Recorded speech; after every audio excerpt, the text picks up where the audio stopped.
Hi English learners, welcome to the series of being.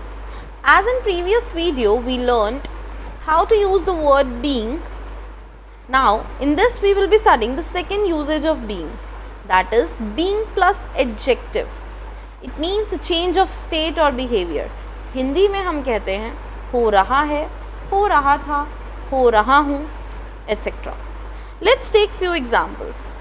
अगर हमें हिंदी में कहना है वह विनम्र हो रहा है, in English we will say he is being polite, or we can say he is getting polite. Both are right. Another is वह स्वार्थी हो रही है, she is being selfish or she is getting selfish. मैं स्वार्थी हो रहा था, I was being selfish. Let's see one more example. मैं उनके साथ वहाँ पागल हो रहा था, I was being mad there with them. मैं बेचैन हो रहा हूँ, I am being restless. वह दिन प्रतिदिन मजबूत हो रहा है, he is being strong day by day. अगर हमें क्वेश्चन की फॉर्म में पूछना है, so let's see that. तुम इतने मूर्ख क्यों हो रहे हो? In English you will say, why are you being so silly? Let's see one more example. वह निराश हो रही थी, इसलिए मैंने उसका मनोबल बढ़ाया.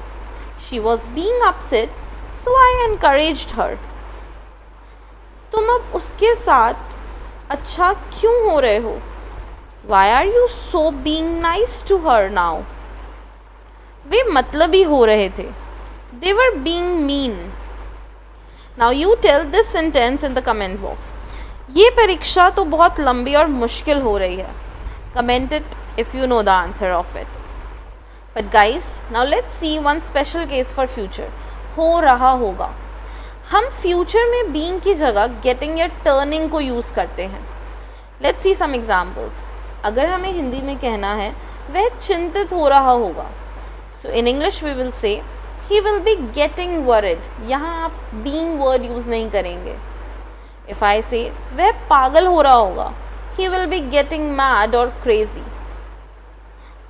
वह बदल रहा होगा, he will be getting change. वह तुम्हें देखने के लिए उत्सुक हो रही होगी. In English you will say she will be getting excited to see you. ये पीला हो रहा होगा, it will be turning yellow. So when we talk about future, वहाँ हम getting या turning को use करेंगे instead of being. Now let's see one more usage of being. Hindi में हम कहते हैं कुछ होना या कुछ होने से. Let's see few examples. आलसी होना अच्छा नहीं है. Now in English you will say being lazy is not good. आप इसको ऐसे भी कह सकते हैं, it is no good being lazy. Late होना उसकी आदत है. Being late is his habit, or we can say it is his habit of being late. दुनिया के साथ अच्छा होना मेरी गलती थी. In English you will say being nice to the world was my mistake. विनम्र होना कमज़ोर नहीं है. Being polite is not being weak. Let's see one more example. चुप होने का मतलब ये नहीं है कि मेरे पास कहने को कुछ नहीं है. Being quiet doesn't mean that I have nothing to say. अकेला होना आपको मजबूत बनाता है.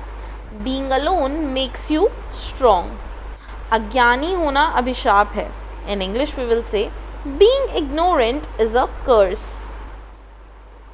अगर हमें कहना है मोटा होने से अच्छा है पतला होना, so we'll say being skinny is better than being fat.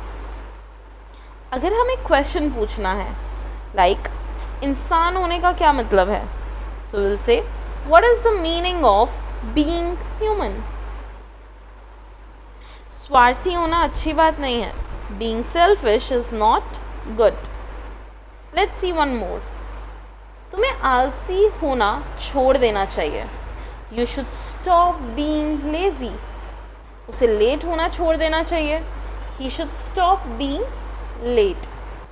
If you have to say जीवित होने का क्या फ़ायदा है अगर आप अपने जीवन में कुछ असाधारण करने का प्रयत्न ना करें. In English we'll say what is the point of being alive if you don't try to do something remarkable in your life?